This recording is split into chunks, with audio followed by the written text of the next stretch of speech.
Steel and Mana. Corti. Chapter 1, Death and Rebirth. My name is Leon, and currently I am in a very long line waiting for reincarnation. And no, I am not joking. Right now I am floating along hundreds of others, forming a straight line on a rainbow road in the middle of the grand nothingness. I tried looking left, right, up and down, but there was nothing but the infinite cosmos and the rainbow road under my feet. Or, well, under me, as my feet are mangled horridly, facing the wrong way. Both of them. I can see the bones sticking out, but I feel no pain, and they aren't bleeding. Maybe because my head is also not where it should be. Still, it is being held by my only remaining arm, which listens to my thoughts. It's just I am at eye level with my innards hanging out of my stomach. Dude, what the hell happened to you? I hear the man behind me ask. Turning my head around, I met the eyes of a middle-aged guy with half of his face missing and his brain hanging out like some kind of jelly, constantly trembling as he moved his mouth. I was run over by an FMTV. What the hell is that? He recoiled, almost letting the brain slip out from his skull. A military truck from the past century. The damn driver was an amateur. When we were getting it out of storage, the idiot floored it, and it ran me over and blew me into pieces like some kind of piñata. Damn, but from the past century? Do you mean from the 1900s? Some kind of WWI era shit? Eh? I chuckled. From the 2000s. That isn't past century. It's 2004. Dude, you got rocked in the head by that truck harder than it looks. What 2004? It's 2144. I think you have some brain damage, mixing up the numbers of the calendar. Fuck you, you mangled cheese tart. He shouted, holding one hand against his brain, ensuring it stayed there. And what happened to you? I chortled, looked into the barrel of a gun. It wasn't discharging. Bwahahaha, fucking idiot. I burst out laughing, making some of the others turn towards us, joining in on the fun too. Fuck you. He blew out from his nose, hitting me, and my already badly bent remaining arm slipped, and I dropped my head. I saw it falling to the deep nothingness, seeing the road grow smaller and smaller, hearing the guy say it wasn't his fault. Idiot. Not that it matters. I died, and probably these are my last hallucinations before passing. My mind's manifestation was probably displaying the idiot who rode through me with that monster of a truck in this way. Just when I was starting to get my life into order. Typical me moment. I got myself a degree in robotics of past and present, and finally I could afford a gene enhancement from the money I made from being hired by the military. Bye-bye, memorizing all the books, trying to learn them. I could simply use my brain like a search engine, recalling everything I have ever read. And they say you can't pay to win in real life. I was even courting a cute girl. Everything was too good to be true. Ha. Error. Contamination on the cosmic reincarnation system. A voice said, coming from every direction. Great. Now my severed head has become nothing more but contamination. You know what? Fuck you too. Beginning cleaning process. Even if I wanted, I couldn't scream as an otherworldly force washed me over and made my head disappear, leaving me with only my brain there, continuing to fall downwards.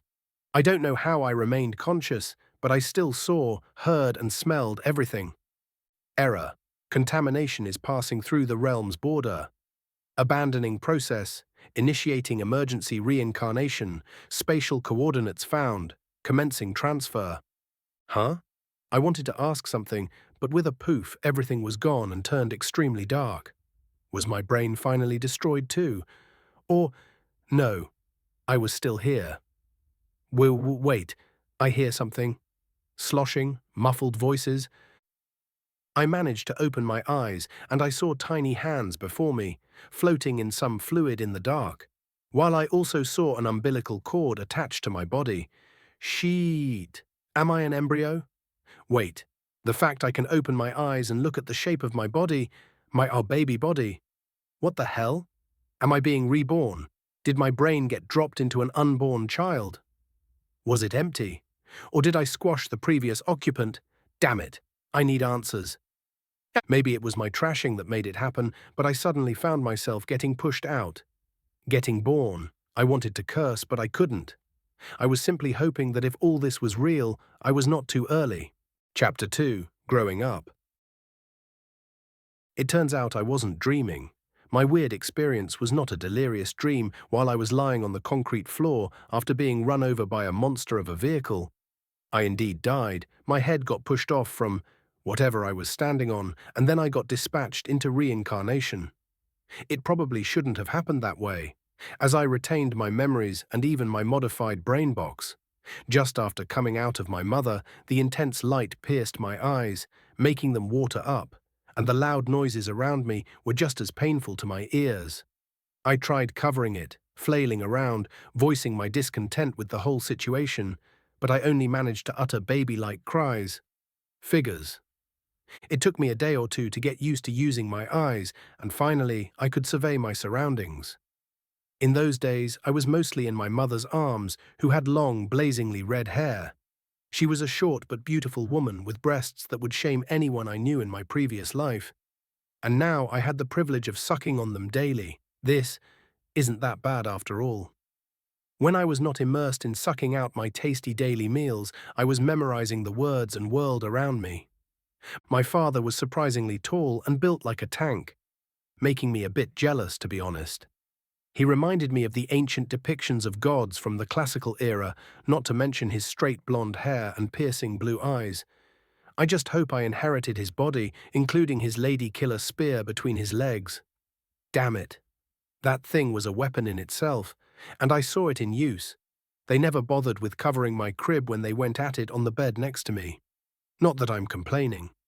Besides that, I immediately recognized I was in a room that reminded me of old images of a medieval noble's chamber. Fancy rugs on the floor, a huge canopy bed, paintings of my father in armor or in grandiloquent robes, or with my mother. Elaborate carvings decorated all the wooden furniture. Even my crib looked like it should be in a museum or something.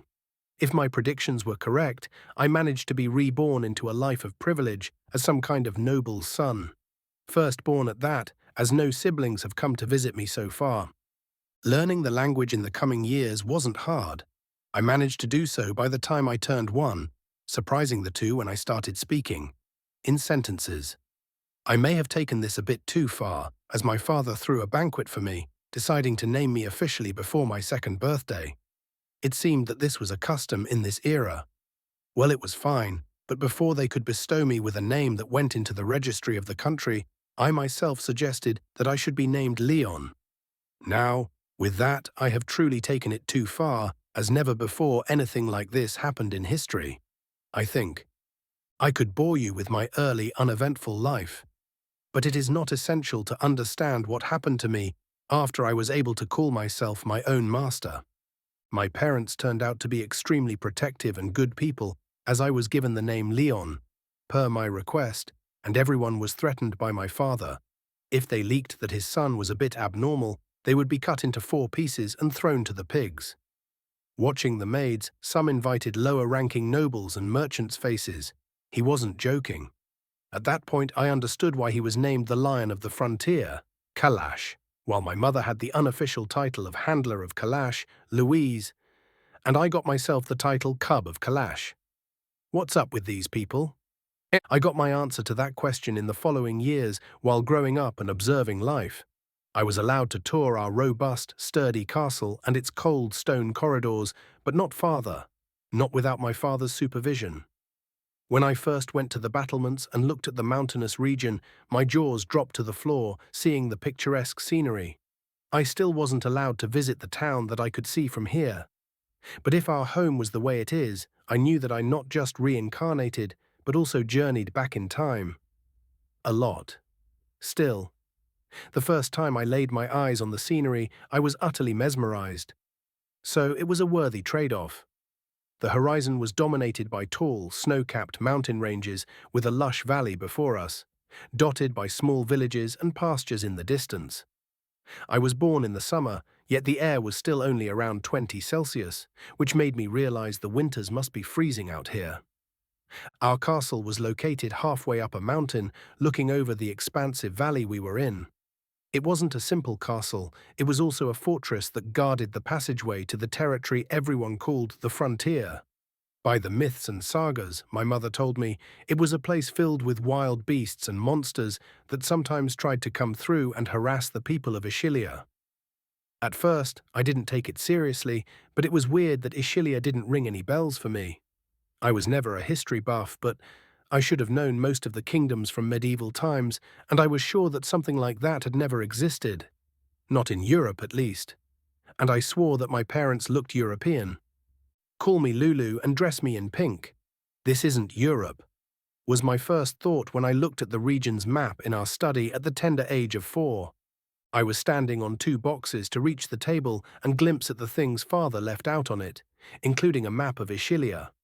The region was anything but resembling any place I knew about. Holy shit. I wasn't on Earth anymore. The revelation filled me with great excitement and expectations for my future. I couldn't read the text in any of the books or on the map, so I had to start learning the written language fast. I need to know more about where I am. Neither of my parents was surprised when I asked them to teach me, and my mother took on the role happily. Thanks to my brain still retaining all my previous memory and enhancements, it was easy.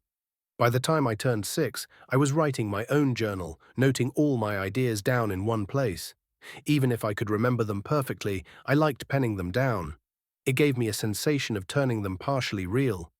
What I spent the next years with was reading, and more reading, learning all that I could about the world I found myself in. Oh, and with training in the sword. My father was an excellent fighter, a highly valued soldier and commander, but a small-ranking noble. What I thought of as a life of privilege turned out to be not really it. My family was nothing but a viscount tasked with overseeing the frontier region. That meant this valley and the only entrance to the wilderness, right where our castle was built. It was to be the first stop gate against incoming monsters, something that was relatively important but also would be sacrificial if it came to that. It was a glorified outpost, a stop gate, nothing but a warning bell that immediately soured my perception of this Ishilia Empire or whatever. My mother came from a family of barons in the neighboring region, a vassal territory to ours, providing us with the necessary food that our soldiers consumed yearly. As to how they met, going by my father's words, he begged his parents to set up a marriage when he first saw her as a kid. Looking at it from my crib as a baby, I see that they loved each other very much. Maybe even too much. Anyway, it turns out that my family does not really have any real power in any other place in the empire. They are nothing but glorified guard dogs of the border region. A pretty good one at that, I must say. I was 9 when I first experienced what it means to watch beasts trying to get into the kingdom. In the winter, there were 3 to 5 meter tall creatures throwing themselves at the outmost walls and traps we had built up in the previous decades and by the previous owners of this castle. Father was fighting them back valiantly with the soldiers, and he even led a cavalry attack, leaving the fort and sweeping the escaping ones in one of the battles. We were eating well that winter. They mostly resembled giant felines from Earth's prehistoric days, but I also noticed some had magical capabilities, like breathing fire. It was that moment when I learned that magic existed in the world, albeit finding mages was rare, as anyone with the power to control mana was a strategic resource. Going by my parents' remarks, all the mages that Ishilia had kept their identities hidden and served as secret weapons of the empire, guaranteeing national security against rival kingdoms and empires. My home, this so-called Ishilia Empire, was not a peaceful place at all. While I was born into a family that guarded their back, the forefront of Ishilia was constantly expanding, gobbling up small countries and city-states. It was waging wars with its neighbors in almost every decade, puppeteering others, only resting to recoup their losses between skirmishes and campaigns. I bet we were hated for real by the others, but it also showed that my home country had superior strength to remain standing and not collapse. Good, if it's like this, then I prefer being in the rear and out of harm's way. Thinking about it, I didn't have to worry about being assassinated or some other ploy playing out to get me for another family to rise to prominence and replace us. Besides training with Dad, I was anxious to try and cast magic. I was sure I would be unique. Well, I was already that, but everyone hopes for more, don't we? This time, I had to be disappointed. I had 0 magic, none. Nil. Zilch. It was proven when the local church of the Pantheon of Gods, the religion prevalent in the world, tested my compatibility with a strange orb. Saying that I was crestfallen is an understatement. I still asked my parents if I could read some magic books, and they somehow acquired some beginner stuff I memorized at once. Turns out magic is more complex than I first thought. It is not just waving your hand or a wand, saying the magic words, and poof, a firebolt comes out of it. No, it has multiple, long incantations and formations to adhere to, and the mage may have to hold unique crystals to support the spells and his or her powers. It is used as a kind of conduit and fuel to channel and amplify their mind, which was flowing through it. Reading the introduction showed that casting a strong fireball that could decimate multiple troops required the mage to stand still, mutter the incantation, draw a formation, and do numerous nonsensical things just to cast it. This is so bad. I bit my lips, reading it. It does have great power, but a mage is fucked if someone surprises him or her. Well, they can scribe down their spells on special paper, creating one-time use scrolls, but I found no books describing the process and things needed for it. But it did give me an idea. Looking at the beginner magic formations, at first they looked complicated. After further study, it finally clicked for me. These were similar to blueprints and programs from my time, like how some top-of-the-line anti-grav or laser weaponry functioned mixed with old-age mechanisms. I am not saying this was a one-to-one copy of that, but the principle was very similar. I only had to replace the energy source with mana, and the coding with formations, with a bit of modifications. I think I can replicate stuff, I murmured, studying the basics, getting a new idea rooted in my brain. I can't cast magic, but that does not mean I can't use the magical formations fueled by the mage's energy source, those conduit thingies, if I can get my hand on it. But that would be like wanting to buy plutonium. I don't think they are available at the corner store. Wait, do we even have a corner store here? I don't think so. What I have seen so far of our land is that we only have mud or stone roads, no electricity, no plumbing, and no heating system. Honestly speaking, we are living like a barbarian in my eyes. Ha! Even bathing is a pain in the ass. Maybe I should worry about those things first, instead of thinking about magic. Chapter 3. Coming of Age. Not bad, I said to myself, standing nakedly before a mirror. Although it was not a perfect mirror, it was more like a big bronze plate reflecting my appearance. I was happy with what I was seeing. My body was improving daily. I was athletic and attractive, with my slick red hair and green eyes. A perfect mix, if I say so myself. I was only 15, but damn, I looked charming. Thanks, Mum and Dad, for giving me some great genes. When I turned 12, I was officially recognized as an adult, and in the past 3 years, I have been helping out my mother. She was the one governing the villages, and I was traveling alongside her to act as a judge when disputes arose amongst the people. We listened to complaints and problems, tried to negotiate solutions with other regions' envoys, or acted as witnesses to deals and trials. It was pure politics, and I was surprised to see how fluently my mother navigated through it. I don't think I have the same patience that she does. Also, I never wondered why my father trusted her with it. He was much more explosive in temper and quick in making decisions. Well, it did suit him on the battlefield. Despite his size, he was fast and agile, and his reflexes were such that I suspected he was also a transmigrated soul with an enhanced body. But that did not come clutch when it was about dealing with people. For that, my mother perfectly balanced him out. Only a few days ago, when I turned 15, I was given full reign of my life. I completed my studies of our land and its functions under my mother's watchful eyes. Now I was to act on my own and gain experience in the world. They made me sit down with them yesterday and told me that in the next 3 years, I will be left to my own devices.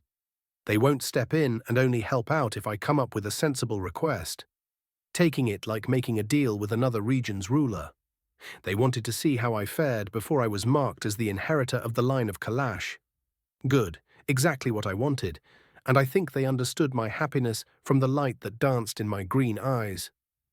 First things first, I started to dress up. turning away from my reflection, while I murmured, reciting the points from my notebook that I had used in the past years.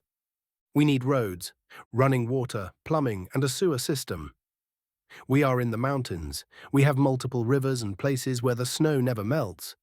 We have ample sources for it, and I bet we have big underground reservoirs that we don't know about. Need to get into animal farming. Our place is unsuitable for growing big swaths of wheat or whatever else. So we have to focus on what we can. We need better support besides importing food from my mother's home region. Resources. We need more resources.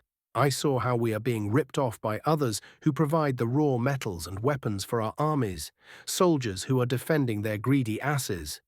We need to start to open up mines and survey the mountains. The pitiful surface-level operations we have is laughable. Modernization. But those things can wait. First things first, I need to survey the towns and villages under our rule to determine which points are the most important. Thinking about it, I just couldn't wait to leave the castle. I already informed my parents that I planned to travel a little. I may be away for a month or so, visiting all the major cities and outposts, even if there is not much in our territory. Besides the town at the foot of the mountain, which housed around 5,000 souls, the rest of the settlements had a maximum of 1,000 people in them. Our whole region was as backwater as it gets, at the size of around 40,000 square kilometers and no more. In contrast, my mother's home region was double that, while the central region, where the capital city was built, was around 150,000 square kilometers. My goal with this trip was to familiarize myself with the terrain and the people, and most importantly, to search for things others missed. Resources that could be useful. I had to be back before winter settled in, as traveling in the heavy snow would be more dangerous than anything. Father does keep a firm grip over the territory, so the threat of bandits should be low. They are not non-existent, as evil is always present where people live, but I should be fine with the training I received. I should also try and invent something more deadly. Or would it be too much? I thought out loudly while fastening my longsword on my waist. It was a simple, undecorated piece of metal made for killing and not for showing off. I was pretty proficient with it, learning my father's methods by watching him and making him proud. He said that if I kept bulking, I would be able to match his raw strength. But no thanks. I like myself defined and lean, and well, damn, he is big. Would he think of me weirdly if I brought some firearms into a world of swords and shields?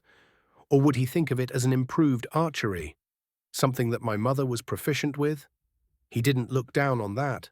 But guns, I will put it on the end of the list. I am not here to start killing people anyway, I grinned, slapping my face before leaving my room. That's right, I am not here to conquer the world, no, I am here to build up my region. I am bound to inherit it, especially because after my birth, my mom failed to get pregnant again. Was it my fault? I hope not. Even if it was, then it is my duty to provide her with some grandchild. I caught them speaking about it once, thinking of getting me wives so they have more heirs.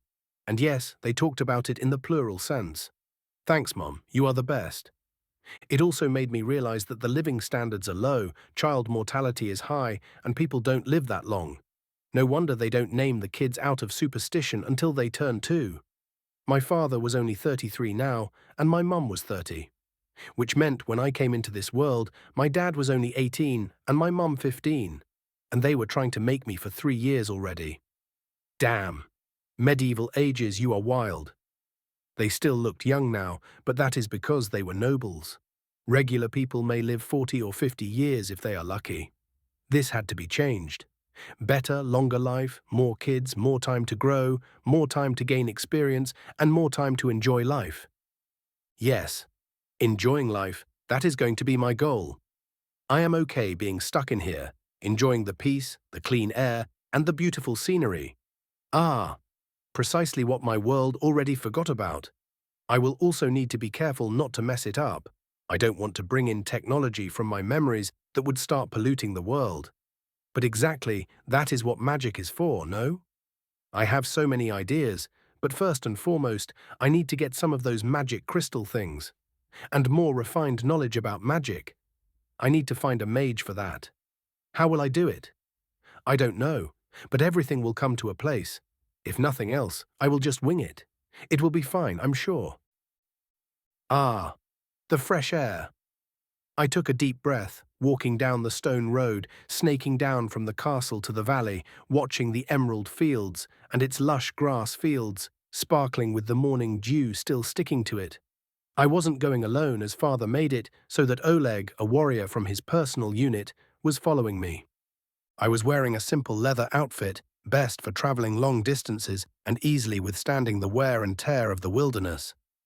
With my height already at 180 centimeters and still growing, I was destined to reach my father's size of almost 200 centimeters, at least vertically. Then my eyes traveled to Oleg, who was even taller, with long braided black hair and piercing blue eyes. His height was, if I had to guess, probably around 220 or 230 centimeters, and his body was just like my father's. I was wondering how he managed to get in and out of the barracks at the castle. Maybe only sideways, as he was built like a rhino. Was it because of my father? Did he make every personal soldier of his pump iron daily? Probably. Young lord, he noticed my gaze as he walked beside me. You need not worry. I will protect you with my life if it comes to that. I am not worried about that, Oleg. If I would face life-threatening attacks in my father's territory, I would be disappointed. True, he laughed, slapping my shoulders, making me feel like I was hit by a truck once again. It would be our shame as soldiers of Kalash. Soldiers, aren't you guys being called the pride of Kalash or something like that? Bwahahaha. Yes, but we are not to repeat it too much, out of humility. It is what the common folk call us, but we are just soldiers. Common folk, eh? I murmured, looking towards the most significant town we had here, the so-called capital of the region, Lionheart. Our castle was overlooking it from a bit farther away, up on the side of the mountains, and it was the picturesque image of what most medieval towns were in the history books. That was where we were heading right now. It won't be my first time coming here. I visited many of the settlements, but I did it with my mother. I entered the carriage in the castle, exited it at the local noble's courtyard. I never walked their streets. I was mainly in the background, dressed in the attire of a clerk or an insignificant helper. I wasn't really introduced, so people would ignore me and I could survey them more easily from the back. Mother's mind did work in weird ways sometimes. I did wonder now how people would react to me. Would they recognize me? Would they see my parents' features in me? Probably yes. That is why I was wearing a hat, hiding my crimson hair. I was hoping I could pass on as an adventurer while Oleg was my companion or master. He couldn't pass on as anything else but a warrior. It simply was ingrained into his body since birth. I was so excited, adventuring in a completely different world. I have been waiting for this since my rebirth. Chapter 4, Reality. Shit. It was the first thing that came to my mind, walking into the town on the cobblestone road. When I previously visited, I exited the carriage at the mayor's house, which was in a private courtyard at the other end of the town. This time, we were coming in on foot, walking along the northern road, which was pretty deserted. It led to our castle, so not many would use it, and not many people were there to see us arrive. There were no walls here. It was pretty open, built in a flat area where the houses sprung up naturally throughout the years, resulting in many sneaking roads and dark alleyways. It was a little labyrinthian, but it gave it a unique charm. Scouring my memories, our cities were all planned. Everything was straight, meeting at a 90-degree angle. It made sense. It was clean. Lionheart before me. Anything but. I barely managed to step over the pile of shit left on the cobblestone by a horse, who knows when. It was what prompted me for my previous outburst.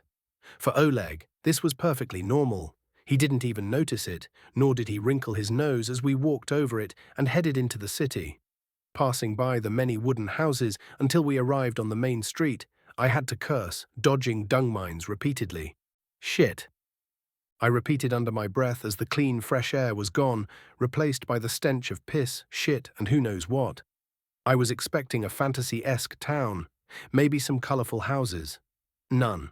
All was brown because of the wood it was built from, only colored a little by the straw roofs they had. Okay, there were a few lighter-colored houses made out of cob, the mixing of clay-based subsoil, sand, straws, and water.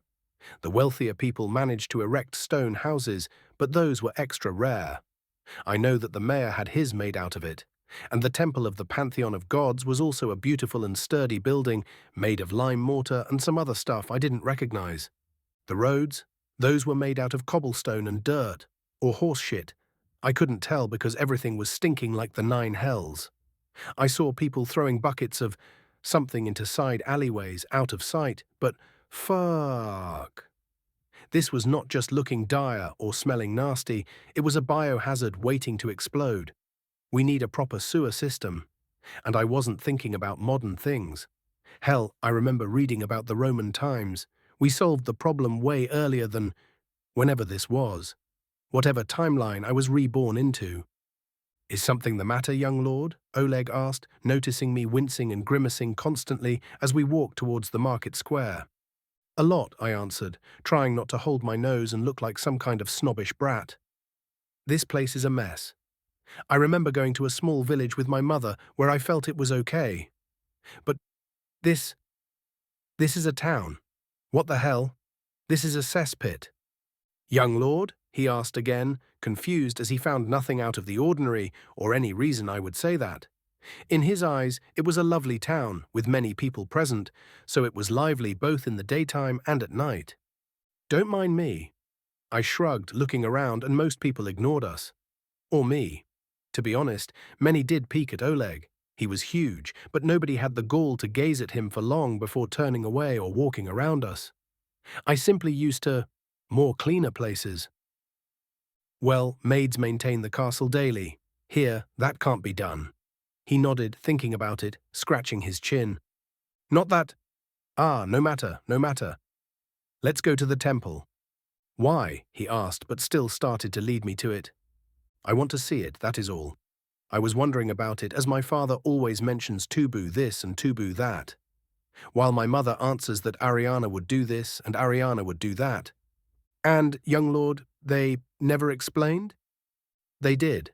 I shrugged. I know that 6 deities were visiting our world once. Of course, I didn't mention that I believed none of it. Of those 6, one was a man named Tubu, who was a warrior who upheld justice. Hogwash, if you ask me. Of course, I would also not say that out loud, as everyone seemed to take it seriously, as if they witnessed it. The woman named Ariana was smart and just, but her wrath could turn day into night and summon demons from hell itself, which sounded like an angry wife to my ears. Yes, yes. Oleg nodded rapidly as we walked towards the temple. The pantheon is made up of the 6 deities. Besides Tubu and Ariana, Wyland, Valen, Elise, and Orsi are the rest. I know of their names, but I will be honest. I'm not really into believing in deities. There are many proofs, young lord. Oleg explained that while we arrived, entering the temple and walking into the domed, clean building, the fresh scent of burning incense assaulted my senses. The relief from the smell of shit. Temples are not that bad after all. Sure, I answered, not really listening to him, listing out all the marks littering our world. In my previous life or now, I wasn't interested in old fairy tales. The inner sanctum was decorated with their statues, standing in a circle. Studying their figures, they were nothing extravagant. But I noticed they all wore a similar robe, colored black and purple. 3 of them were men, while the other 3 were women. I quickly lost all interest, regarding them the same as our old ancient people's nonsense. What I was genuinely interested in was the temple itself and how it was built. I walked around and studied the walls, the seams between its blocks, the work on the statues, the marks on the floor, and the ceiling. All this pointed out that we had the technology to build something modern, something sturdy. I would bet a lot that this temple could withstand some abuse or survive a fire. The houses in the city, not so much. Good. Then this also means it is not the problem of, can we do it? Instead, it is a problem of, how much will it cost? Where did the stones come from? I asked Oleg, not expecting an answer, but I turned out to be lucky. The temple was built long ago, he explained after recalling his memories. The church was financed by the empire. They opened a mine in the mountains, a few hundred kilometers away from here. It was mined and cut to pieces there, then transported here. Why don't we do the same? I asked, turning towards him in surprise. The buildings here are ultra-shabby. But, young lord, we can't, he said, gobsmacked. First of all, we don't have the resources or money to buy the equipment and people to start mining and transporting. Secondly, the thing that holds stone buildings together is a national secret. Only the Empire can send artisans out to build something out of stone. Even your own home, the Fortress of the Wild, was built and is owned by the Empire. What a pain in the ass, I groaned, rubbing my head. Is everyone this paranoid here? Young lord? Nothing, Oleg. I waved my hand. I saw what I wanted. Let's go. But no prayer, young lord, he asked, a bit conflicted, bowing towards the statues. None. I am not a fan of that. Now I want to see all the stone buildings in the city. Can you show me around? Yes. He hurried after me, continuing to play the role of a somewhat confused guide. The whole day was about nothing else but surveying the masonry works of the Empire. I studied all the buildings that were not erected by locals but by government-employed artisans. It was evident that everything was determined by money. The mayor's place was only 40% close to what the temple looked like, in terms of build quality at least. Other, wealthier nobles' place was even less well built, but at least it was made from rock and stone and had some style to it. The fact that they kept something as simple as mortar secret was sick. Paranoid beyond belief. I will need to start from scratch. By nightfall, I was in my room at the local inn, finishing washing up from cold water poured out in a bucket, using rags to clean myself. This also needs to change. I need to start introducing running water, bathhouses, and personal hygiene. I don't care if they look at me weirdly that I want to bathe and clean myself daily. Damn it, I'm not a barbarian. With anger, I opened up my little notebook after sitting down on the edge of my bed, naked, and started writing. There is a lot to be done. Chapter 5. Touring. The following days, I did nothing else but walk up and down in the town. Most people were already familiar with my face, deeming me a weirdo as I drew a street map in my notebook, muttering to myself. I spent 2 weeks doing it, recording all the details and amazing Oleg with my cityscape drawings.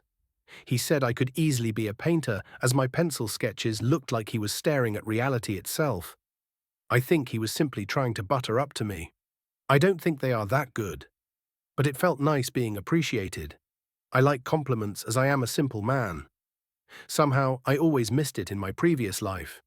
I got nothing from home and life, not until I got older, and then, when I did, I was dead the next day. Oh well, there is no point in wallowing in it. Instead, I should wallow because this is a complete mess. Not good, I moaned, sitting with Oleg in my room on the tavern's second floor, looking at the torn-out pages forming a detailed map of the whole town. I think it looks terrific, young lord. It is more detailed than what we have at the castle. No, I am talking about how this city was built. I pointed at the snaking streets, their crisscrossing form, and how it was more like a labyrinth than a city. It is a mess. No symmetry and no elegance. It was built haphazardly, attaching new roads, houses, and buildings to each other wherever you felt like it.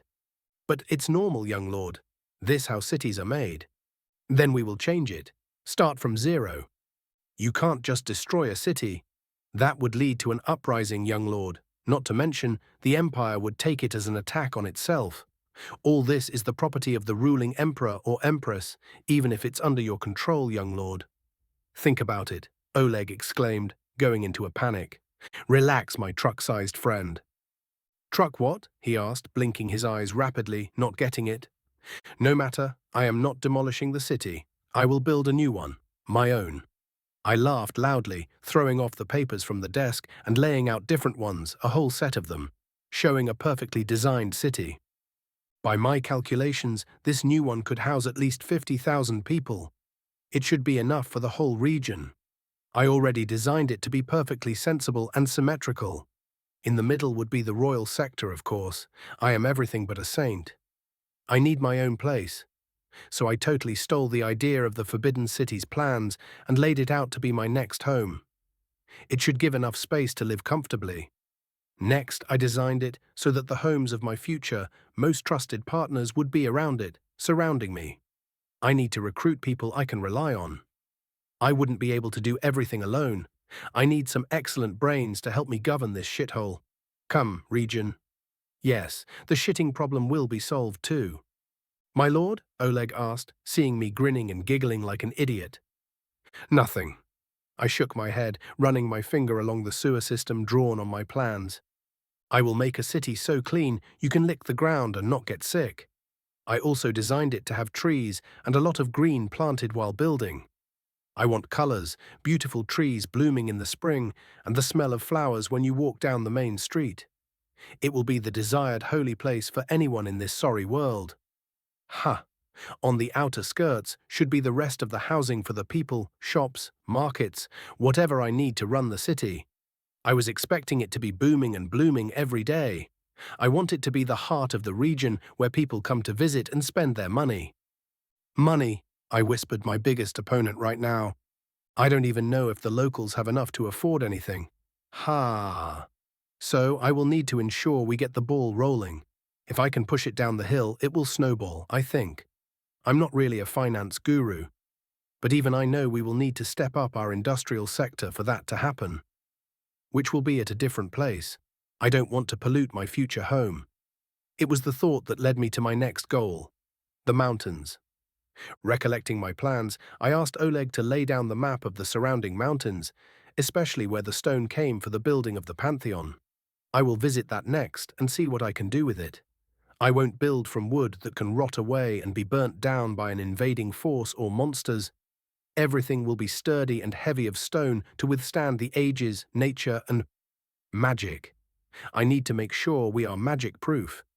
As to how, well, I will come up with something, or I will rename myself to Lulu. What? Traveling to the mountains was much harder than I thought it would be. The footpath was overgrown, and we had to track through a challenging, uneven terrain while getting closer to the old site where the church mined the rocks for its purposes. It took us 4 days of literal marching, watching the mountainous horizon getting bigger and bigger. It was a sight to behold for sure, seeing the snow-capped tips getting closer and more prominent day by day. I was loving it. The air was so clean and fresh, with one deep breath I was rejuvenated at once.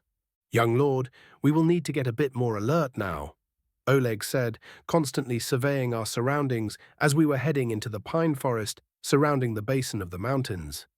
His giant hand was resting on the hilt of his sword, making me furrow my brows. Are there bandits here? You can never know, he replied, walking in front of me. There are some old logging sites around here, but they have been abandoned for decades now. We switched to a different location to let the forest regenerate. There are always low lives around places like this. No matter what you do, some people choose to be evil. When you can take others' property, why work hard? True, I tilted my head, finding no fault in his words. And people like them don't do well in society, so they are drawn to places like this, like rats, living in others' hopes and dreams. You can be surprisingly deep, Oleg, I laughed, pointing a thumbs up toward his back. Thank you, young lord. He laughed sheepishly. I try to read a lot. It is a privilege to be able to read, a gift bestowed upon us soldiers by your esteemed father. Wait, you don't learn reading? I asked, surprised, almost tripping up myself. Not really. He looked at me over his shoulder. The average citizen gets to learn a little, but most can only write their own names and read short, simple notices. Anything complicated, long, or filled with flowery words is going to be lost to them. No fucking way, I groaned, rubbing my temples with 2 hands. Then I will need public education too? Shit! Another problem? Okay, I will deal with that too. Fuck. Young lord, you want to teach the people? He asked, stopping, looking stunned. Of course. I shrugged, opening my arms wide. What should I do with a bunch of illiterate people? How would I be able to trust anything they do? Should I do everything by myself? I am not a mule. I need qualified people who can think for themselves, and I can delegate the tasks so I can focus on the big picture. Let my subordinates micromanage it. I will do the macro side of it. What are micro and macro, young lord? he asked, scratching his head, looking lost. No matter. The thing is, Oleg, reading and knowing numbers is something essential. I will need all of my subjects to be capable of doing it. Everyone? Everyone. I quoted a famous line, proud of myself. But I also knew he didn't understand it, but he still wiped his eyes of tears. How benevolent. My lord, you are a truly good person. Am I? Well, if you say it, sure, I guess. Yes, you, young lord, he shouted and lunged at me. I didn't know what was happening, but when I was on the ground, shielded by his big body, I noticed the arrow landing close to us. It would have missed me, shooting at my feet instead. Honestly, it looked like a warning shot, if anything, but I was still touched by his quick reaction and going so far in protecting me. But I was not a fan of being squashed by a big, muscular guy lying on me. Why couldn't he be a beauty? Ha. Well, at least I know that I can keep my mind clear and calm even in danger. Chapter 6. Shadow People. In reality, Oleg only laid on me for a brief moment before jumping up, grabbing me by the scruff, and dragging me into the forest, hiding behind one of the thick trees. With his longsword at the ready, peering out, his eyes were searching for the attacker like a hawk scans the land for prey. I wasn't complaining. A little roughing up is not something that would kill me, and he was my bodyguard anyway. It could have been a warning shot, I said calmly, looking out, watching the improvised arrow stuck in the ground. It was something that was not the work of a blacksmith, but more like something thrown together haphazardly. They aimed at you, my lord. Their life is forfeit. I'm just saying. I shrugged, not wanting to argue. Oh, at 10 o'clock. At what? Ha, there. I pointed it out for him, where I saw the shrubs move on the other side. They probably retreated. Nice catch. We are going back and reporting this to Lord Kalash. We are going to come back with force and find these bandits. Whoa, whoa. Relax, Oleg. Bandits? Why are we not surrounded then? Why are we not robbed yet? They may have been only scouts. Do bandits use twigs and stone arrows? Because if they do, I am not really afraid of them. I shrugged, patting the authentic steel sword at my waist. You want to follow them? Oh, you are sharper than I expected. Yep, I do. I laughed, feeling excited. Young lord, that is not a good idea. You can go back and make your report. I am going after them while their trail is hot. Damn it! Oleg cursed as I was already striding forward, crossing the clearing and heading towards where I saw movement before. I was in the army previously. In my original life, I wasn't always responsible for unearthing ancient machines, no. I was part of my home country's mobile regiment and was a combat engineer on the front lines when our forces were sent to deal with insurgency. Some still thought it was the Third World War, yet that shit ended when I was 4. I am trying to say that I had live combat experience before being called back and given a safer position. It happened after proving myself and my skills with machines, and then I was killed by essentially a friendly fire accident. Wonderful. Oh? I stopped, hearing voices in the distance, signaling to Oleg, who asked no questions but likewise slowed down, catching up to me. We inched forward slowly, trying to make as little noise as possible and listening in to the conversation. You idiot, why did you shoot at them? Now they know we are here. A man shouted at another. It snapped. I didn't want to shoot. I will snap you into two too, idiot. Now they will bring people here and we will be discovered. She will be discovered. Hey, I whispered to Oleg, can you disarm the two and capture them alive? Alive? Confused, he asked, we should chop their heads off and display them on pikes. No? Then we won't have a chance to question them. Or if you can evoke some kind of spell to speak to the dead. I can't cast magic, young lord. See? So, can you capture them or not? I think I can. Good, do that for me, okay? The significant advantage of being the son of the region's lord is that our subordinates do listen to our orders. Seeing my order, Oleg didn't question it a second time and stepped forward faster than his big, bulky body would suggest. Before the two had any reaction, he was between them, bringing down his sword and knocking the shouting one out. Its pommel landed square on the back of his head, and it was lights out at once. Next, before his panicked, surprised partner could get anything out of his belt, Oleg punched him in the gut. I could only hear grunting and gurgling, and his body collapsed.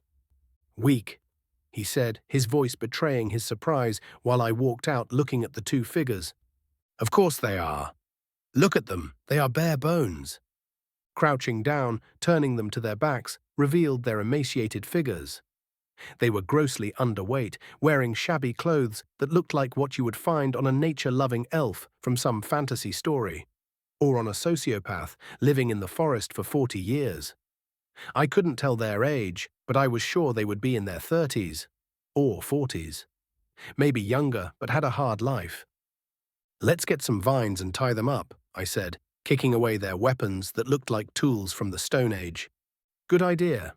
He nodded, and they were already tied to a tree by the time one of them was in the middle of deciding whether to wake up or not. He wanted to cry but couldn't, as the sharp pain assaulted his head from where Oleg hit him with the pommel of his sword. "Any excuses before being dealt judgment?" Oleg asked, sneering. "You can't just kill us. We are—" The man panicked, but Oleg smacked him so hard that I saw a tooth flying out. "You attacked the son of the lion himself. You will be flayed alive, your skin fed to you, and then you will be tied to a pole so the animals from the other end of the mountains come and snack on you." I spoke up, twitching my mouth. "You scared him a bit too much." "But it's true, my lord," he protested. "A simple beheading is not enough of a punishment." "Whatever." He fainted. I shrugged with a groan, rubbing my forehead. "Next time, I will ask questions. You just stay alert, okay?" It took me a little effort to wake up the other guy, the one who had supposedly shot the arrow at me. When he heard who I was, he fainted too. Great. I was getting annoyed, so I decided to wake them up with a splash. Of course, I won't use water on them. That would be a waste. So I simply pissed on them until they woke up. "What?" I asked Oleg, who looked on, his jaw hanging close to the floor. "My lord, you are pitiless." "Efficient. I ain't wasting our drinking water on two idiots. Now." I turned to the two, who were just as dazed as what had just happened. "I want to hear everything you know, or my friend here will break your legs, and we will drag you back to the city for your public execution." None of them fainted again this time, and I quickly learned of their predicament. They called themselves shadow people because they were citizens who somehow slid down to the absolute bottom and left their towns and villages, deciding to live in the forest. On paper, they didn't even exist anymore. Their current base was at the old logging site, and their little collective numbered around a dozen men and women, led by their queen. It's an interesting title, to say the least. "What is special about this queen?" I asked, feeling the weird reverence in their voices. "She can—" "Shut up." Now, this was interesting. Suddenly, they were not so keen on speaking anymore. I looked at Oleg, who slapped a few teeth out of them once again, but none budged. Now, this was most interesting. Something is so special about that woman that they grow a backbone. Huh. "How long would it be to send a message back?" I asked, crossing my arms. "If I run, I can return with people on horses by dawn." "Do it. Bring enough men so we can capture everybody. I'll stay here, guarding these two." "My lord, that is too dangerous." "Enough." I put my foot down, looking up at him with a serious gaze. "Who am I?" "Lord Leon, the young cub of the lion of the frontier." "Then do as I say. The more you dally, the longer I will remain alone." "Yes, young lord." He saluted and sprinted away as if his life depended on it. "Now," I crouched down, watching their faces with a soft smile. "Won't you tell me what is so special with your queen?" "No," they answered, but I saw in the eyes of the more submissive one that he was ready to spill the beans. "I see. Okay." I pulled out my sword and knocked out the more aggressive one with another pommel strike. "I think he may have brain damage now. Oh well. Let's talk." I looked at his comrade. "We are going to make a simple deal. Whatever the outcome is, you won't be killed, nor tortured." I chuckled a little, feeling like I was playing some kind of villain in a school play. "You swear?" he asked, already gulping the bait down with hook and sinker. "How desperate can one be?" "On my name as the son of Kalash. Our queen is special. She can. At that, he went mute for a little. I wasn't hurrying him, simply watching his face, reading his emotions. He was part hesitant, part guilty about what he was about to do. She is a mage. Really? I asked, my voice loud, scaring some of the birds away from the treetops. Tell me more. Her name is… Well, I don't know what her name is, but she was born in the capital city. In our territory, or are you talking about the Empire's capital? Here, he added quickly, a simple commoner, my lord. It was discovered early that she could do things. Sometimes tools around her levitated when she was sleeping. That is what I heard. And what is she doing in the forest with a bunch of hobos? Hobo. No matter, he murmured, thinking it was some fancy word and it best not to ask about the language of aristocrats. Her parents didn't want to give her up, so they fled into the forest and have lived here ever since. We gathered around them because she can do things, heal injuries and make miracles. Miracles, eh? I scratched my chin, even more interested now. I don't believe in miracles, but I do believe in magic. I can't wait to meet one who can cast it. Lucky. Ahahaha. In the end, I may just get what I was missing, I whispered, walking up and down before the two men and couldn't wait for Oleg to return. Chapter 7. A Witch. Oleg arrived right by dawn. He looked out of breath but still full of energy, followed by a dozen warriors, all from my father's personal men. You were fast, I laughed, welcoming them, ignoring the two who were still tied to the trees, moaning, and admitting we weren't kidding about who we were. Of course, young lord. He hopped down from the horse, breathing out with relief that I was okay. We should be enough to deal with any ragtag bunch who took up residence in our forest. I already investigated where they are, I said loudly, looking at the rest, dismounting their horses. Do you all know where the old logging site is? Good. I grinned, seeing them nod. We are going to travel there on foot, tie the horses up. I explained, showing them a drawing on the ground. While waiting, I wasn't just chatting with the prisoners. I made sure they told me everything about the place, and I drew it out, making my plans. We would surround the site and ambush them. I told Oleg that there was a wild mage inside, and his face went dark, listening to everything I said. First, he wanted to complain it was sneaky and dishonorable to do so, but after saying there is a witch, he no longer complained. That is the power of magic. I already knew it was a rare and unique gift, so much so that most people thought a mage could do anything. Don't worry, she is untrained and weak, I continued, trying to keep the men calm and collected.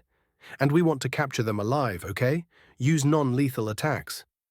What? They asked, making me twitch my eyes. Don't kill, please. I need them. Think. If we can capture them, we can control the witch. If you kill them, what if she goes apeshit and conjures something to kill us all? Huh? Think a little, man. With hostages, she will come with us peacefully. My lord, are you sure? With a witch around. It will be fine. I want her to join us, not to threaten. When the initial shock has settled down, let me talk, okay? Young lord, relax, trust me. If I come in like, oh, hello, I am the son of the lord of this region, I am here to recruit you, blah, blah, blah, she would think I want to place a collar on her and keep her as a pet. Why else would she be out here? She values her freedom for sure. So I think the quickest method to get her is to be more straightforward and, well, we need to show our strength. Show her we can do this multiple ways, and I am open to taking the cooperative route. They had no real answer to my monologue, but that was good. I was already excited to do it, so we left for the logging site after going over the plan a second time. It wasn't that far, only an hour of walking distance, following the old route now overgrown with shrubs. When we got close, we could hear the noise they were making, waking up and starting their morning routine. Spreading out, I also took part in the ambush, rushing in from the front side of the place. While I was surveying it, I noticed that it had some old warehouse, a few buildings, and many shabby tents held up by sticks, leaves, and whatnot. It was worse than a shanty town from my time. I think some homeless people lived better than these poor men and women. Yes, both were present. Hell, I think there were more women than men. Not that there were many of them, around 20 people at most, all of them scrawny and dirty. There. I quickly singled out who I thought must be the witch. She had a different aura covering her, Yes, her clothes were rags thrown around her bony body, her thick, bushy, dark, orange-colored hair had leaves stuck to it, and her face blackened by dirty spots. But she exuded something unnatural from her pores that even I could pick up. It is hard to put it into words, but it is the same feeling when you open the door to a cool cellar on a hot summer day. I was aiming for her from the moment I noticed her coming out from one of the wooden sheds. She was clearly panicked, not knowing what to do, but I couldn't take chances. If she really was a witch, she could be dangerous. I read about how those who never were educated caused themselves and everyone around them to blow up. Of course, I had my doubts, but it never hurts to be careful. I was before her in a few seconds, using the techniques from my past life, quickly wrestling her to the ground before she could cast any spells. Don't move or try anything. If you try releasing any magic, I will have to hurt you, I shouted, seeing and feeling her tremble while I knelt on her back, pinning her to the ground. Don't hurt them, she cried, thinking this was all caused by her. Well, it wasn't that far off the truth. I won't. Pulling her up, I held her arms locked behind her back with one hand, holding my sword with the other. She was unhealthy and slim, so much so that I think I could have broken her bones if I had twisted her a little more. Don't struggle, and you won't be hurt. We are soldiers of the lion himself. As the son of Kalash, I give my word, you won't be killed if you give up now. I was surprised that my words had such an immediate effect.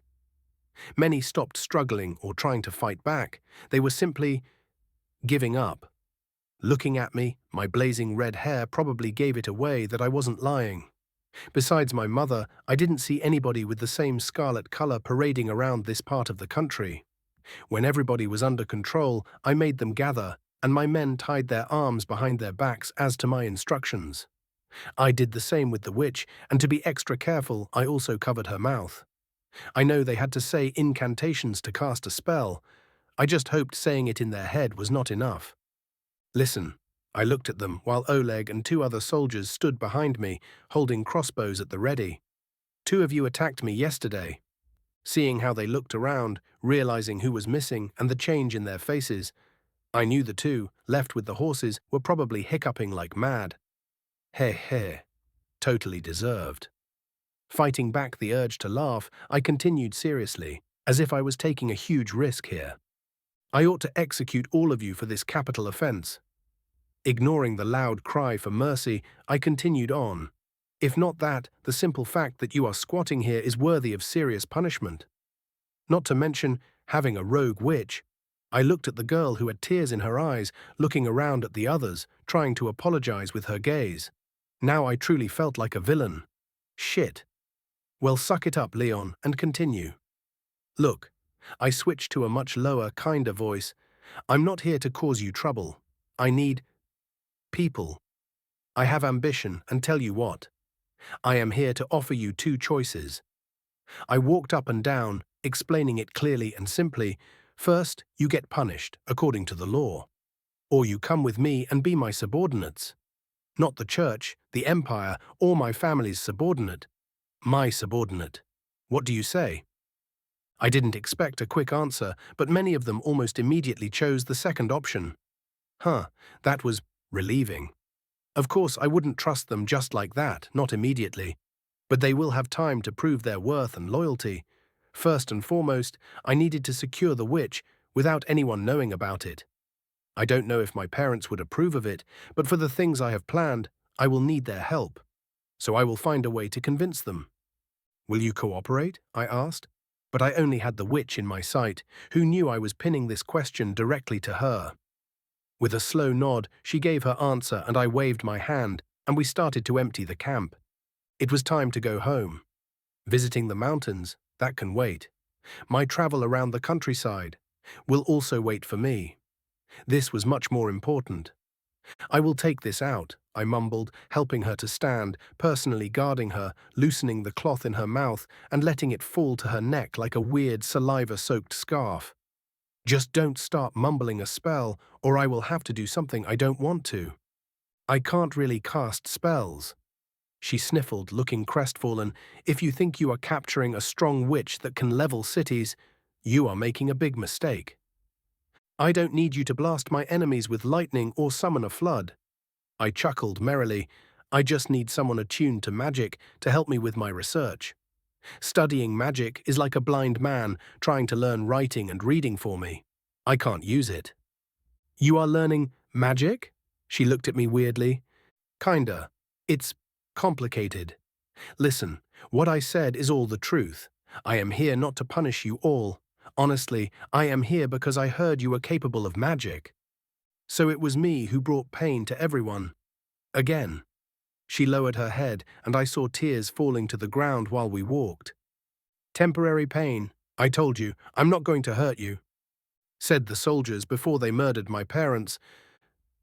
Now that was something I didn't expect, nor did it add up to the other two's tale. Not that they could have been important or somebody close to her. Well, I had the source walking next to me while holding her still-bound arm with one hand. What is your name? Sasha. That is my real name, the one given to me by my mother. The people here call me Queen. Please ignore that, my lord. They don't know better. No problem. Well, I am Leon. Good to meet you. We have a long road to walk, so care to enlighten me what happened? What if I don't want to? Fair, I shrugged. No pressure. How's life? You all look dreadful. I switched the topic immediately, making her raise her head with surprise, amusement, and anger. What? You said you didn't want to talk about it.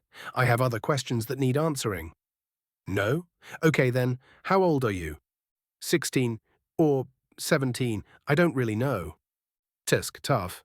Favorite color? Huh? Cats or dogs? Huh? She repeated, getting lost by now. What are your 3 sizes?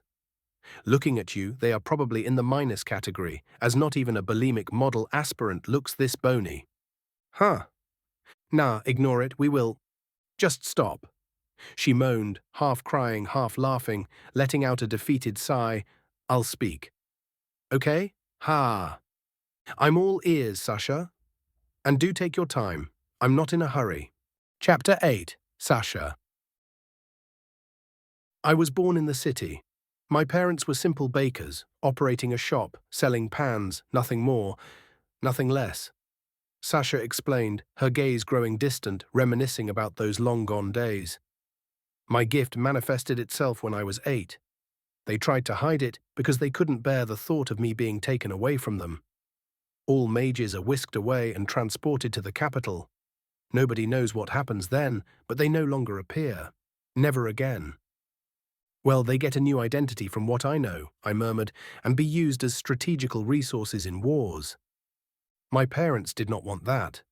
But Mwik got out when I was 10. I don't know how. I never really knew how to cast a spell for real. But heavily armored soldiers and the church came for me. Never did anything weird that others could have seen. No, not consciously, I think. I don't know, I was young. Sorry, please, continue. My parents tried to plead, but they killed them. Without questions or warning, they said they wouldn't when they first arrived, but then swords were drawn the moment they didn't pass me over at the first order. When I was transported out, there was a storm, and my hand managed to slip out from their grip, and I ran. I don't remember how I ended up in the forest, but when I came to, I was already far away from everything. Lost. Alone. I'm sorry to hear. You just say that because… She looked at me but stopped mid-sentence. I really meant it, and I think she could see it in my eyes. Since then, Sasha turned away, continuing, I have been living here alone. It wasn't easy, but I managed, and somehow people started turning up year after year. We came across the logging site and built up our own home. As I see it, you didn't really improve your living standards much. At least we lived freely. Until now. Oi, I get that you are angry, but you will change your tune soon enough. I laughed, and seeing her face, expecting something nasty, made me grin. No, nothing like that. You are too bony for my taste. Hey. Oh? What? Want me to molest you? Humph. Swine. Ah ha ha ha. Good to see you have a temper. It will be useful when herding the people. She suddenly realized I was someone who could sentence them all dead, lowering her head, biting her lip. What you said is the truth. I want underlings, and you are the best first candidate for it. I will provide you with a better life in exchange for your loyalty. So we become servants or get killed. You can choose. Be free and miserable, or be under my rule and prosper. I won't make you stay forcefully. I am dragging you all away because I know you won't believe me otherwise. It is like rescuing strays. I need a rope, trap, or something to catch you and show you that it can be better. As to will you ever wag your tails to me, we will see. I will never wag mine towards you. Hehe. You are an interesting girl, Sasha. Look weak at first, but act strong afterward. Huh. I think we will get along just fine. It took almost a day to travel back to the castle, where my mother welcomed us after noticing the group of people heading up the road. Needless to say, it was a bit of a surprise, especially for the ragtag group we captured. They probably expected to be thrown into the dungeons or something, but instead they were herded towards the barracks, given a small space where they could settle down for now. It was cramped, but even then it was leagues above how they lived in the forest. While Oleg oversaw them and kept an eye on Sasha, I went and sat down with my parents, who looked at me questioningly but patiently waiting for my explanation. What was there to say besides the truth? So I laid out all my findings and ideas. I slowly and clearly told them what I wanted to achieve, along with building my own city. Big dreams, Mother told me, the first to speak up, preventing Father from opening his mouth.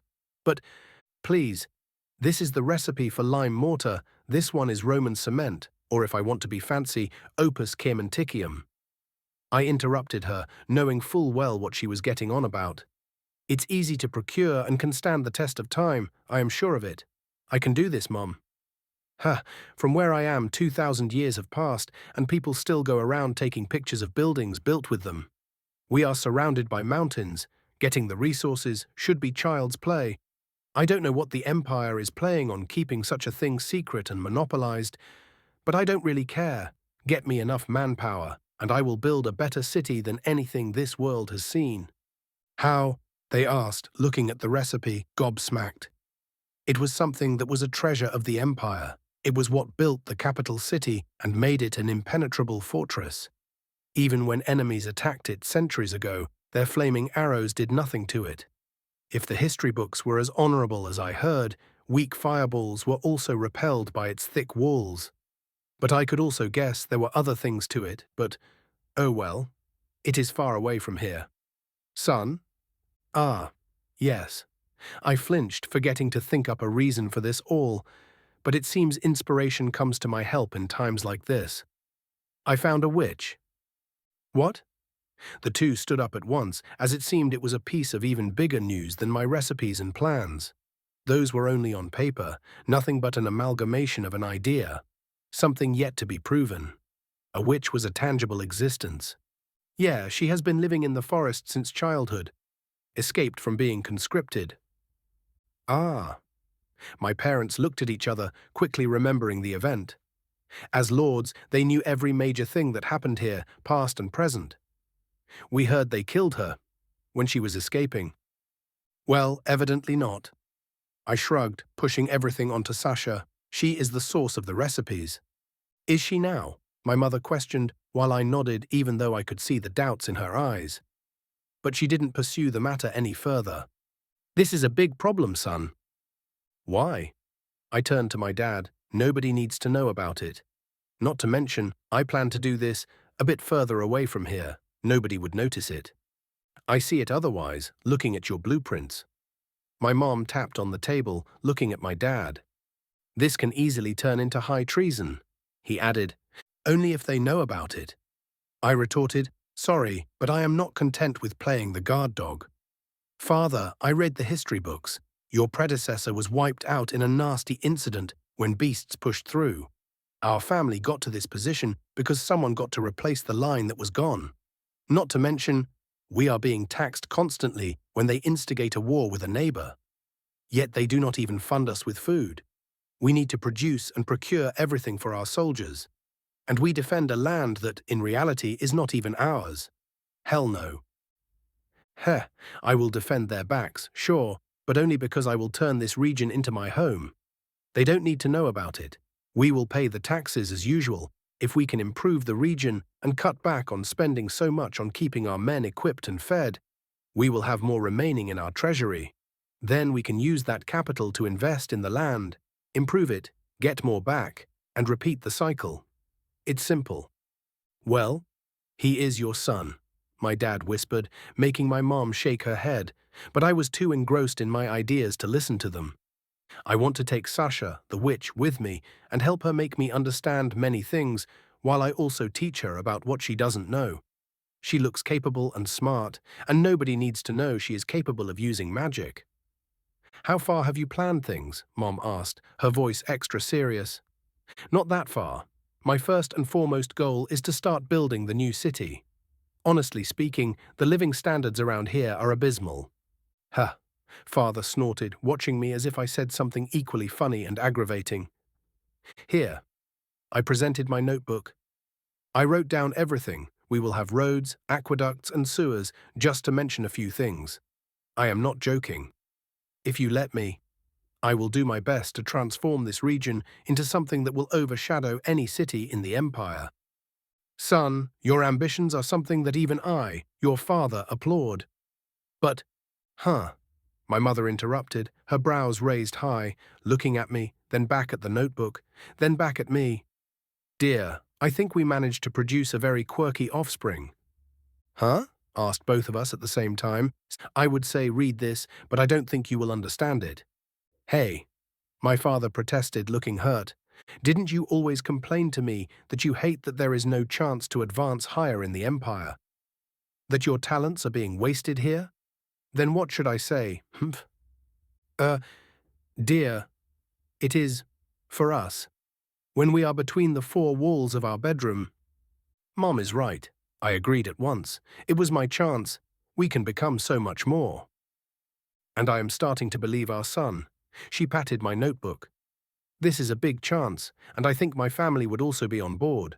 Not right away, but later on, for sure. And if we fail, our heads will be placed onto spikes. Are you certain? He asked back, and I was totally ignored in the decision-making process. The risks are high. But she looked at me. His ideas did inspire me. Oh well, father clapped, surprising me with the ease of how quickly my mother made him agree. If you think it's worth a shot, then all is fine. I trust your brain more than mine. Bwah ha ha ha. This is why I love you. She snuggled up to him, kissing, and I think if they were alone, something else would have happened. But I was no longer a baby. Come, I cleared my throat. So, what do you think? I needed their verbal agreement spoken to me, not just between themselves. We want to know about everything before you make any moves. They said in tandem, got it? Of course. I clapped, unable to wipe off the grin plastered straight onto my face. For starters, I need the people I brought back to rest and get back to strength. I will take care of Sasha myself, and when she gets a bit stronger, I want to return to my original plan. Get to the mountains and find a perfect source for the building blocks for my new city. Chapter 9. Midnight Talks. My next meeting with Sasha happened that same night, and it resulted in a bit of misunderstanding. You see, the maids made sure she was washed up, trimmed and transformed from a bony, thin street urchin to a presentable lady. Now that her hair was clean, it was almost glowing in the color of fire. With proper clothes on, she looked human, and surprisingly beautiful. And this is where the misunderstanding started. She thought it was done because she was being prepared for me. The fact that she was led into my room at night further solidified this thought in her head, and when the maids left, she only looked at me once before closing her eyes. I was standing on my balcony, enjoying the cool air and looking at the giant moon in the sky, when I heard her starting to strip. Looking back, I was surprised to see her standing there, naked, trying hard not to cover herself. Let's get this over with, she mumbled with gritted teeth. Sure, I chuckled, walking in, letting my eyes feast on her naked body while I sat down in my armchair. I didn't know you were a nudist, but oh well, each to their own. I'm not complaining. Come, sit. We need to talk. I barely could hold back my laughs, seeing her shocked face, realizing I wasn't going to touch her or do anything to her. But you... she mumbled, turning just as red as my hair, hurriedly pulling the clothes up and starting to cover herself. You were cleaned because you stank. I articulated the fact plainly and clearly. You looked like you were taking a bath in the mud instead of water, for crying out loud. I can't have you stinking up my room, can I? Be, she stammered, unable to speak as multiple things hurt her at once. But that was the truth. Also, turning a bit more serious, I continued, I have basic principles. I may be dreaming and imagining perverted things in my mind right now, but I wouldn't act on them. So you did think about it, she complained, which was weird given the situation. Of course I did, I grinned. I am a healthy young man, and you were stripping before me. Hell yeah, I did imagine things, but I am not a monster. I only indulge myself if it is permitted. Otherwise, I can show restraint. Now, sit, please. She walked closer in the end, finally taking her seat, looking at me but avoiding my direct eye contact. You could have still done it. I'm more aroused if my partner is moaning in pleasure and just as active as I am. I'm not into fucking a wet sponge, thank you very much. Tears make me sad and not aroused. I guess having so many experiences made you know that, she asked sarcastically. I'm still a virgin. I was simply raised well. I answered honestly. Well, I was a virgin in this body for now. Okay, we talked about spicy things. It's time to switch it up. As much as I find you exotic and sexy, even in your emaciated state, we have bigger things on our plates. Before she could interrupt with something unrelated again, I explained my plans to her as clearly as possible. I showed her objectives, ideas, and finally, what I was really interested in. My first magic circle design. It was made through the past few years, constantly adding to it. In reality, I had no big hopes for it to work. It was as if someone tried to paint a picture with closed eyes. I needed Sasha to be my eyes in the future, so I knew what I was doing. What's this? She asked, taking over the parchment and looking at it. Ha! I groaned, fearing her answer. A magic formation I made. I have been studying basic magic to the best of my abilities. I am not magical, as I said, but I learned some entry-level theoretical stuff, and with my understanding of nature and how magic operates, I came up with this. I just don't know how stable or usable it is. And why should I know? I told you I was never trained. I thought you may get a feeling from it. Looking at it, activating some innate connection, or something. There's nothing, I asked dejectedly. Really? Not even a little bit? Some tingling or whatever? Tingling? I don't know. This is the first time I see something like this, she mumbled, focusing on it, flipping it up and down in her hands. Try using your mana? Maybe, I asked, getting more anxious, but then it happened. With a little bit of mana moving in her body, the parchment immediately reacted, bursting into flames. With a loud pop, it was gone, ash falling into her lap, while nothing remained between her fingers. Ah, she gasped, finally reacting. I didn't mean to. Great, I laughed, a boulder falling from my heart. This was exactly what I wanted. It was? She blinked her eyes, thinking she was mishearing me. Yeah, I was trying to make fire. Well, it could be better. My intentions were to create a feedback loop that would transform the paper into a fireball that remains stable.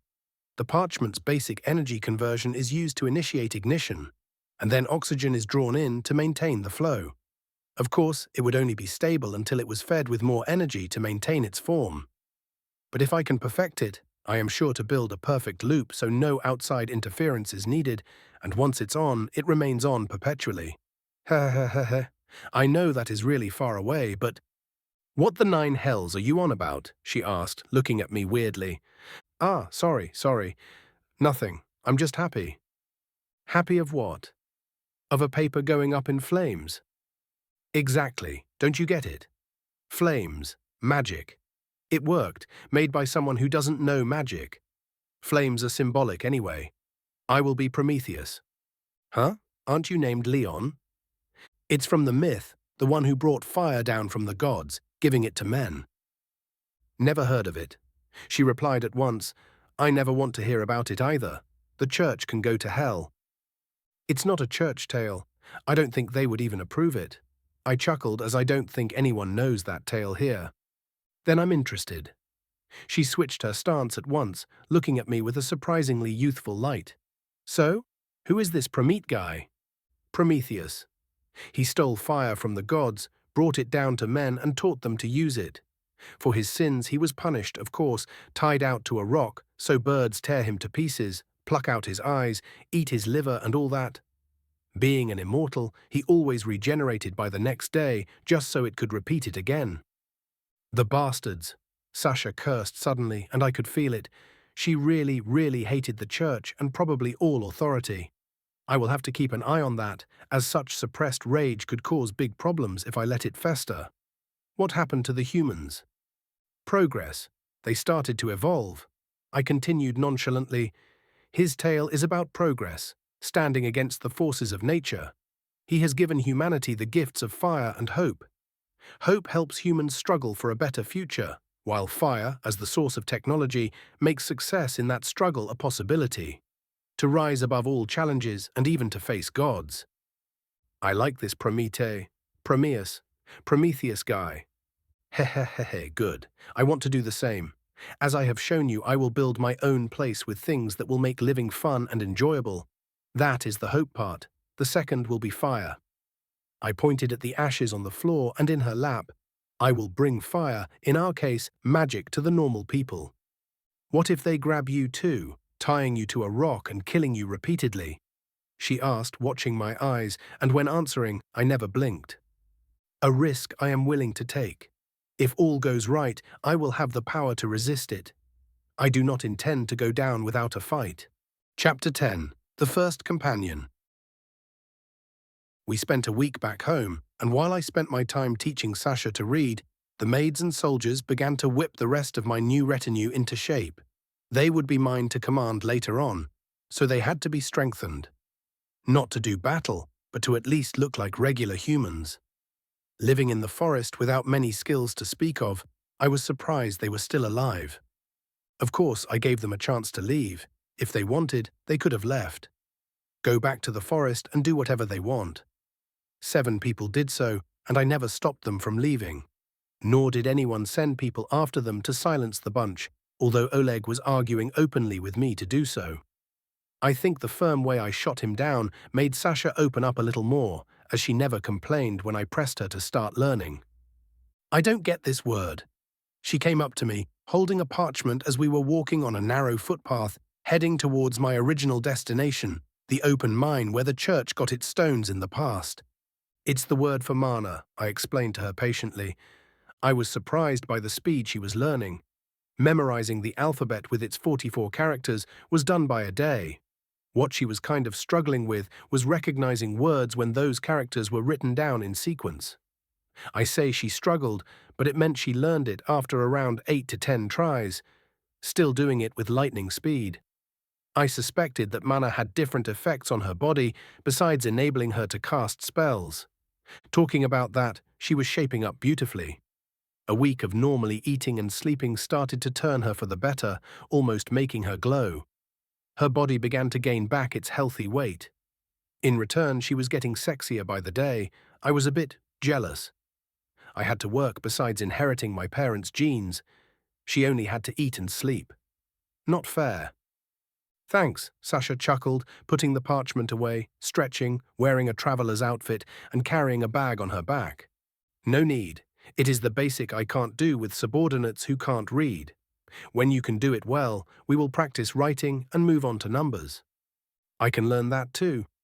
Of course, duh, it is the basics. I will have to teach you more complex stuff, or how are you going to help me with my research? What if I can't do it? She asked, tilting her head, looking a bit nervous and troubled. Oh well, I will have to look for another mage and find you a profession you can excel in. I will do my best. She mumbled softly, but I did catch it. Not that I am not looking for more mages, but I am not stupid enough to think one would fall into my lap. Eventually, I will need someone who can do some advanced stuff. That would suggest something is very wrong here. Oleg chimed in, still playing the role of my bodyguard. I never heard about mage escapees before. I think they thought I was dead. Sasha shrugged. They did pursue me, but then gave up after a while. Do you think they made a report? I asked, not Sasha but Oleg, who simply shrugged. I guess they wouldn't tell the higher-ups they lost a child, a witch at that. Probably their heads would have been lopped off. Good, she added, enjoying the thought. Relax with the hate train there. I patted her shoulders, making her raise an eyebrow, and Oleg also looked back over his shoulder. What is a train? Both of them asked curiously. Oh, it's an invention, in my mind only for now. What does it do? Does it work with fire? Sasha went on, becoming more and more inquisitive after she realized I hadn't lied to her before. Well, yes, it can. I thought about it, already pondering how I could lay down tracks and use steam engines to go back and forth. The problem was, where the hell am I going to get steel from? When we can't even build stone houses. Shit. This will take time. Leon? She poked me gently, drawing my attention back to her. You spaced out. Again. You are doing that too much. Sorry, my train of thought has been led from one issue to another, and I have no solution for it yet. I shrugged, stopping and quickly drawing up the image of a train on the ground with the tip of my sword. This is a train. I can draw you a more detailed blueprint later if you want. Simply put, it is a carriage made out of steel, running on steel tracks. You ignite a fire in it, feed it, and then it can go along those tracks with great speed, dragging carts you can fill with whatever you want. Even people. Whoa, they exclaimed, watching it with wonder in their eyes while I started walking again. Hey, Sasha rushed after me, catching up quickly. Can you really make something like that? Not now. Too many problems prevent me from making it into reality. How much would it be able to carry, young lord? Well, I looked at Oleg, thinking if he would believe me or not. So I went with an example I think was in the realm of possibilities for them to understand. It could easily drag the church in town behind it. No way, they both exclaimed, and it took me some persuasion to calm them down. I can't give you proof, so it is up to you to believe me or not. But why would I lie? It was already dusk when we finally arrived. While the two began setting up a campsite, I decided to look at the mine. Calling it an open pit mine was a kind gesture. It was but pathetic. I recognized the work, how they chipped off, or, with some unknown method, broke off the stones from the side of the mountain. A maybe 10 or 12-meter deep oval-shaped pit was dug out. Getting some hard stones mined from deep within, but it was nowhere near what I expected. However, I had to realize my expectations came from my previous life, something that was not applicable here. While walking closer, I was also picking up rocks, as many small chunks littered the ground around the area. What I was most surprised to find was that some had traces of iron in them. Why wasn't this area exploited yet? We certainly have an ore vein deep underground, probably running into the mountains. I could only think about other regions already having an industry built out, and it's much cheaper to mine there than to start one up here. My evidence to support my conjecture was the fact that we had to buy the equipment for our soldiers from one such region at an exorbitant price. Saying it was because they had to ship it from so far away. Bullshit. This is good, I murmured, pocketing some samples before returning to the camp, seeing that Oleg was cutting wood and making a fire while Sasha finished putting up the tents. Why do we only have two? One for me and one for you two, she answered casually. Pff, heck no. I'm sleeping with you. Oleg is so big I wouldn't have space next to him. Ha. He laughed, feeling proud, but Sasha was gawking at me. Relax, relax. I walked past her, sat down on a log, and started examining my little rocks, but it was hard as the night settled in by now. It's inappropriate. She protested again, making me look up at her face, repeating the facts she seemed to forget from time to time. I already saw everything that there is to you, Sasha. We could go bath together. It wouldn't change a thing. You. She stammered while I caught Oleg looking at us and showing me a thumbs up, managing to finally ignite the fire.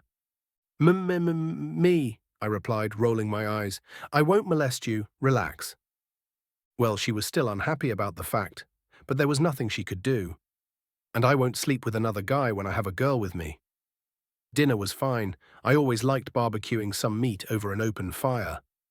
Although I missed the variety of spice we had in my time. Oh well, maybe later on I can get some.